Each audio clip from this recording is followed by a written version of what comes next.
सरदार पटेल की विरासत संजोते मोदी। लीजिए सुनिए जागरण समाचार पत्र में प्रकाशित प्रधानमंत्री संग्रहालय एवं पुस्तकालय सोसाइटी के सदस्य डॉक्टर रिजवान कादरी के लेख का ये ऑडियो संस्करण। प्रस्तुतकर्ता भाजपा संगवारी। भारत को जब 15 अगस्त 1947 को स्वतंत्रता मिली तब अंग्रेज एक खंडित उपमहाद्वीप छोड़ गए। विभाजन के आघात के साथ साथ 560 से अधिक रियासतें भी थीं, जिनमें से प्रत्येक के अपने शासक और महत्वाकांक्षाएं थीं। नव स्वतंत्र राष्ट्र ने खुद को एक दोराहे पर पाया। एकता के अभाव में कठोर मेहनत से प्राप्त स्वतंत्रता खोखली होती।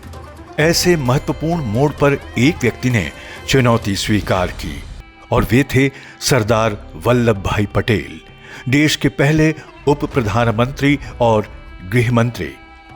दूरदर्शिता, दृढ़ संकल्प और अदम्य इच्छा शक्ति के साथ उन्होंने इन रियासतों को एक राष्ट्र में मिलाया, जिससे स्वतंत्र भारत को उसका आकार और शक्ति मिली। राष्ट्र को एकीकृत करने वाले इस महान व्यक्तित्व के अद्वितीय प्रयासों को वो मान्यता नहीं मिली जिसके वे वास्तव में हकदार थे।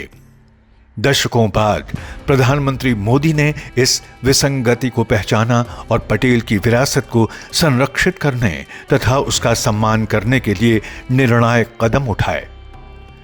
नरेंद्र मोदी की राजनीतिक यात्रा और शासन के सिद्धांत में सरदार पटेल के प्रभाव साफ दिखते हैं। वे पटेल को एक भारत श्रेष्ठ भारत के अपने दृष्टिकोण के पीछे का पथ प्रदर्शक मानते हैं। गुजरात के मुख्यमंत्री के रूप में उन्होंने सरदार पटेल की विरासत को सार्थक कार्यों के माध्यम से सम्मानित किया। उन्होंने अहमदाबाद में सरदार वल्लभ भाई पटेल राष्ट्रीय स्मारक का जीर्णोद्धार कराया तथा उसे एक प्रमुख संग्रहालय और सांस्कृतिक केंद्र में परिवर्तित किया।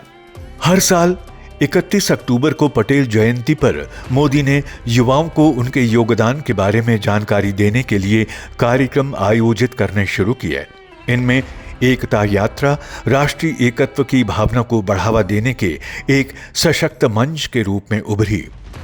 सरदार पटेल के प्रति मोदी की श्रद्धा के सबसे प्रभावशाली प्रतीक के रूप में गुजरात में नर्मदा नदी के तट पर स्टैच्यू ऑफ यूनिटी स्थापित हुई। मुख्यमंत्री मोदी द्वारा परिकल्पित और 31 अक्टूबर 2018 को प्रधानमंत्री के रूप में उनके द्वारा अनावृत ये प्रतिमा दुनिया की सबसे ऊंची प्रतिमा है। इसकी 182 मीटर की ऊंचाई प्रतीकात्मक रूप से गुजरात के 182 विधानसभा क्षेत्रों का प्रतिनिधित्व करती है। मोदी ने इस प्रतिमा के निर्माण में पूरे देश को शामिल करने के लिए लोहा अभियान शुरू किया, जिसमें देश के 6 लाख से अधिक गांव के किसानों ने लोहे के औजार दान किए। इस अभियान ने राष्ट्रीय एकता की भावना को मूर्त रूप दिया। स्टैच्यू ऑफ यूनिटी के निर्माण के दौरान प्रारंभिक डिजाइन में सरदार पटेल को कुर्ता पायजामा पहने दिखाया गया था। मोदी ने इस पर बल दिया कि प्रतिमा में वे धोती पहने हुए हों, जैसे किसान पारंपरिक रूप से पहनते हैं। इससे एक बड़ी चुनौती उत्पन्न हुई, क्योंकि ऊंची प्रतिमाओं का आधार आमतौर पर चौड़ा बनाया जाता है। फिर भी मोदी ने यह सुनिश्चित किया कि पटेल की पोशाक में कोई बदलाव किए बिना हर संभव उपाय किए जाएं, क्योंकि उनका मानना था कि सरदार पटेल देश के किसानों के प्रतीक हैं। सरदार पटेल के अधूरे सपनों में से एक सरदार सरोवर बांध परियोजना मुख्यमंत्री मोदी के प्रयासों से साकार हुई। पटेल इस परियोजना की कल्पना गुजरात की बिजली पानी संबंधी चुनौतियों के समाधान के रूप में कर रहे थे। दशकों तक बांध की ऊंचाई बढ़ाने के विरोध के कारण ये अपनी पूरी क्षमता हासिल नहीं कर सकी। मुख्यमंत्री मोदी ने इस परियोजना को पूरा करने का संकल्प लिया। इस परियोजना ने गुजरात के बिजली पानी परिदृश्य में बदलाव लाते हुए लाखों लोगों के जीवन को बदल दिया। आज जब मोदी के नेतृत्व में निर्मित नहरों के विशाल नेटवर्क के माध्यम से नर्मदा का पानी गुजरात के प्रत्येक गांव तक पहुंच रहा है, तो ये उस सपने की पूर्ति के रूप में सामने आता है जिसकी कल्पना पटेल ने दशकों पहले की थी। सरदार पटेल द्वारा परिकल्पित सोमनाथ मंदिर का पुनर्निर्माण पूरे भारत में तीर्थ स्थलों के विकास के लिए एक मार्गदर्शक मॉडल बना।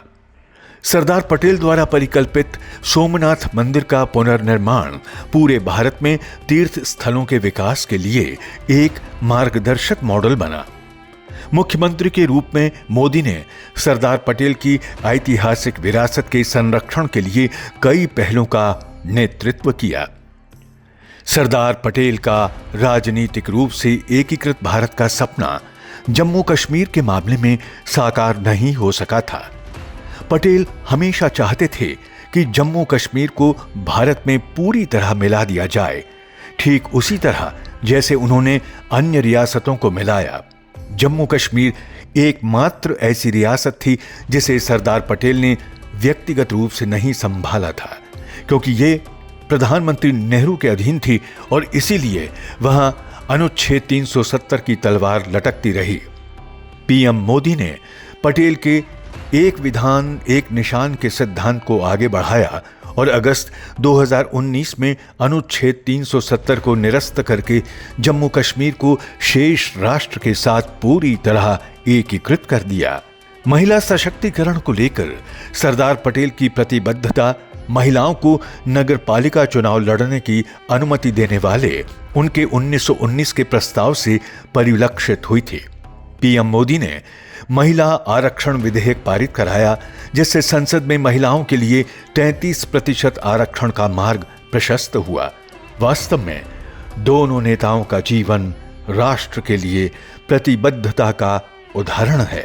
सरदार पटेल की विरासत संजोते मोदी।